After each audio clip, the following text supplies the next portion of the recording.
This presentation is merely a brief overview of the topics covered in the chapter and should not be considered a substitute for reading the chapter. This chapter covers income and expenses, assets, debt and equity, and income and risk. Income is a cash inflow. In other words, it is money that comes to you. There are three ways to earn income: selling labor, which means working; selling capital, which is investing; and renting capital, which is lending to gain interest income. Expenses are cash outflows for items that are consumed. You, like all people, continually consume, so you have recurring expenses. Most of us have expenses for housing, transportation, food, and entertainment, just to name a few.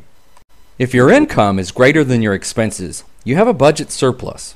In other words, you have money left over after you've paid your expenses. You can do with this money as you wish. Getting ahead in a personal financial sense almost always requires creating a budget surplus and then investing that surplus. If your income is less than your expenses, you have a budget deficit. This means that you run out of money and probably have to borrow to pay your bills. This is extremely undesirable.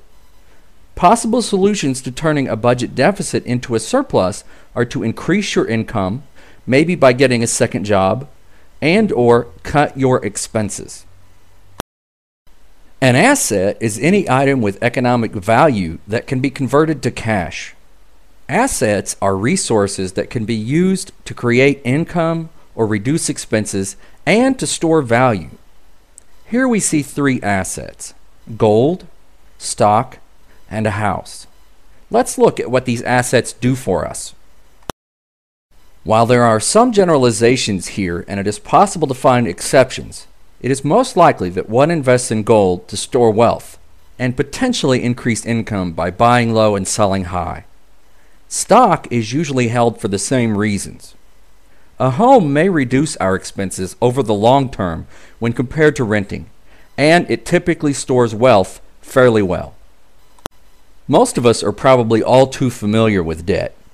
Technically, debt means renting someone else's money for a period of time. We usually call this renting borrowing.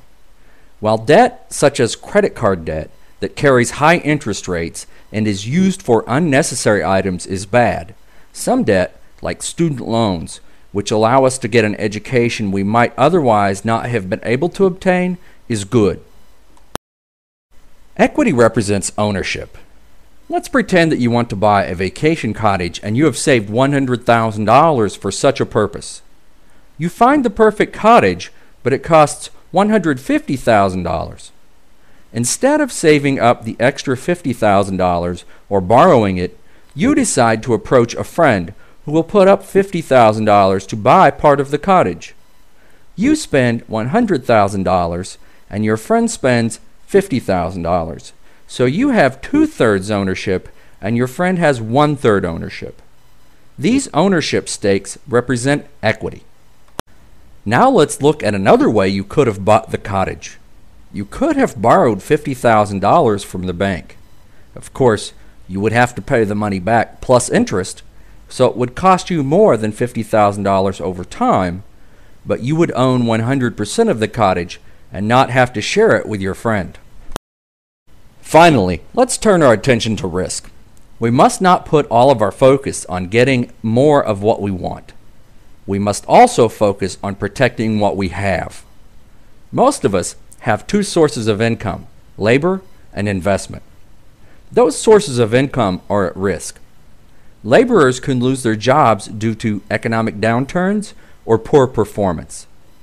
They can also have accidents or illness that causes them to be unable to work, so selling their labor is no longer an option.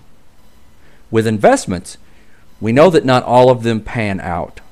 Sometimes we pick winners, and sometimes we pick losers. How can we minimize the risk to our income sources?